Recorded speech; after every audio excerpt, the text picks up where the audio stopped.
My name is Mira. I am Yonsei, or fourth generation Japanese American. My grandpa Taku and his family was incarcerated at Tule Lake.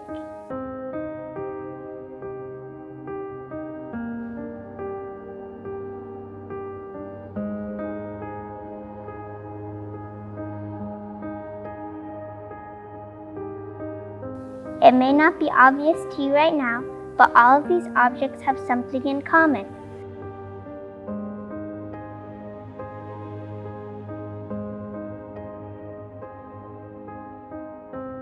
Let's go back in time and talk about these objects and their stories. This desk belonged to Tacoma's Nihongo Gakko, or Japanese language school. This school was started in 1911. As with many other cities, Tacoma's Japanese language school was the heart of its Japanese American community. I'm descended from 4 Japanese immigrants who came to the United States in the early 1900s. One of them came alone in 1905, and the other one came somewhere after 1906. Japanese people were barred from citizenship and prevented from owning land, subject to laws that did not apply to the other immigrants. These Nisei worked toward obtaining legal and civil rights, starting businesses, establishing community organizations, and representing their concerns in the court system. But in May 1942, during World War II, after the bombing of Pearl Harbor, Tacoma's Japanese language school was forced to close by the federal government. I remember my mother taking us ice skating downtown Seattle, and on the way home she was driving and happened to see the newspaper boys selling the Sunday Times, and she gasped. Headlines read, "Japs bomb Pearl Harbor." And so she drove home very upset, but did not say at all what was wrong to my sister and I.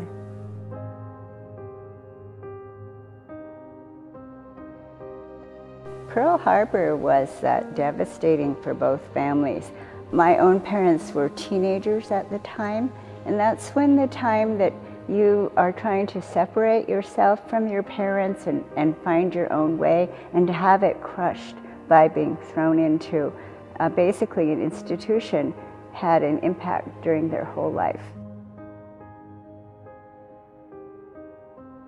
My father's family settled here in Seattle. My grandfather got married, brought his wife here, and they had 4 children. They were evacuated to the Puyallup Assembly Center, not far from here, and they went to Minidoka in Idaho. My mother's family had lived in several different locations, probably 8 different cities before World War II in California, but they were evacuated from Sacramento, and they went into Walerga Relocation Center, and they were sent to Tule Lake with the families of 2 of my grandfather's brothers. And after the infamous loyalty questionnaire, their families were separated, and my mother's family was sent to Heart Mountain, Wyoming. On February 19, 1942, President Franklin Roosevelt signed Executive Order 9066. This order authorized the military to forcibly remove anyone of Japanese descent from designation zones on the West Coast. Japanese American people were only allowed to bring what they and their families could carry with them to the camps. This suitcase belonged to Henry Hashimoto, who lived in Tacoma. He was 10 years old. We weren't told about the war or why we were going to camp. We were told that we were going camping because I saw my mother and father packing things up, and I was so excited because I love to go camping. And I was thinking of the hot dogs and the marshmallows and how much fun. And then my mother said, "And you may take 1 toy." Of course, I'm going to take Teddy, my favorite. He was very comforting to have somebody to hold and hug, and and that's what he meant a lot.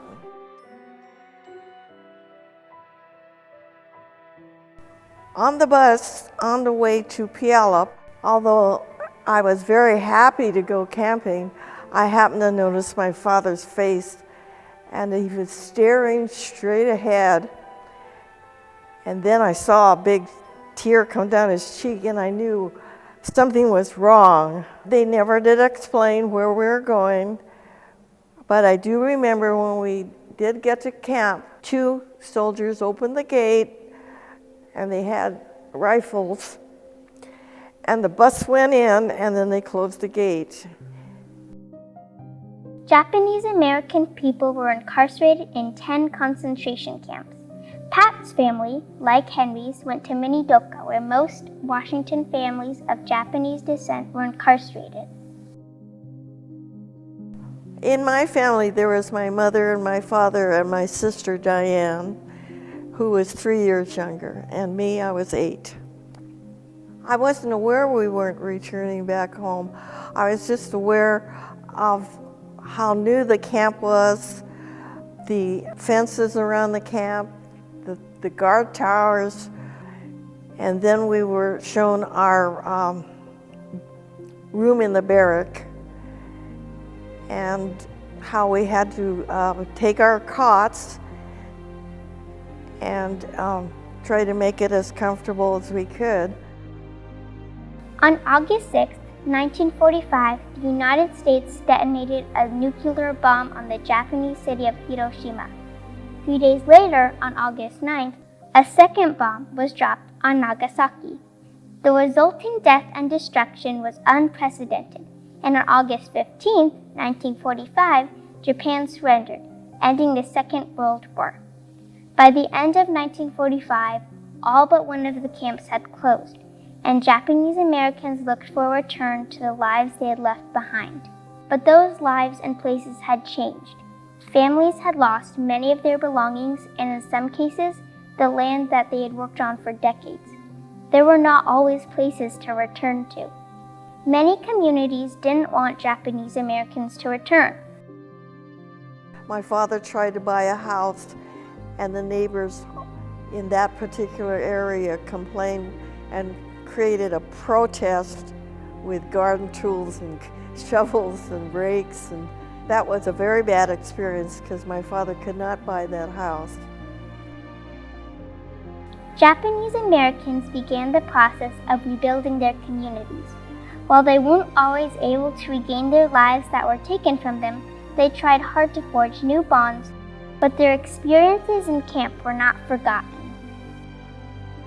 Camp for a child is often associated with something fun, like summertime, like games, picnics, things like that. But when I would look at the faces of the people in my family who were talking about camp, they were uncomfortable, their eyes often shifted, and they never got into what it was. It seemed like they were trying to perhaps spare their children. But as I grew up, it became evident that my parents, and maybe these other Japanese Americans, could not leave the room without knowing if there was someone in the room who had shared their experience. And meanwhile, at school, the library, everywhere, there wasn't anything about a camp. Today, Japanese Americans commemorate February 19th, the date that Executive Order 9066 was signed, as the Day of Remembrance, or DOR. The first national DOR was held in Puyallup as a caravan from Seattle to the place where Camp Harmony was located. I attended the first day of Remembrance. I wasn't involved in the planning, but I was at the University of Washington from 1973 to 1977, and it was there that I learned that there was going to be a gathering in Seattle to commemorate the evacuation to the Puyallup Assembly Center around the Thanksgiving period in 1978. Japanese American activists worked together to ensure that their voices would be heard.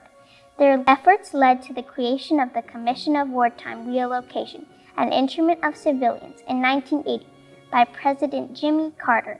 This commission studied the effects of incarceration on the Japanese American community. Those who had been incarcerated during the war and their family members testified about the long-term impacts of the camps.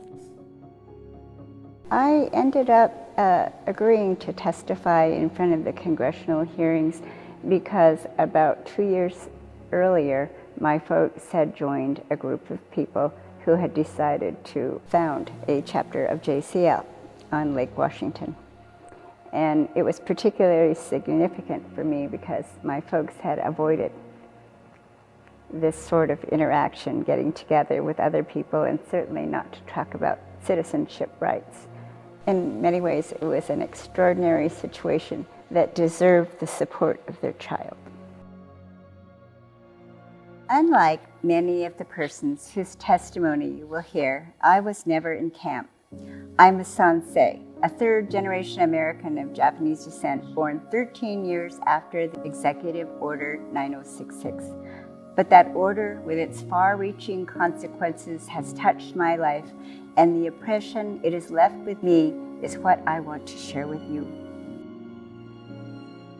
I felt that, like the first day of remembrance, this is kind of like making history because they're getting a chance to be on the record. I didn't have a compelling story about how I rode the bus or how I felt having to leave everything that I left behind, but every day of my life, I had been around people who were still coming out. And so I felt that I could write about that. On August 10, 1988, President Ronald Reagan signed the Civil Liberties Act. This act included an apology letter, funding for public education, and financial restitution for still living people who had been incarcerated. 75 years have passed, and now hundreds of Japanese Americans visit these sites where our ancestors were incarcerated. We not only visit these sites to honor our ancestors, but we also connect things happening in our history today to make sure things like these don't happen again.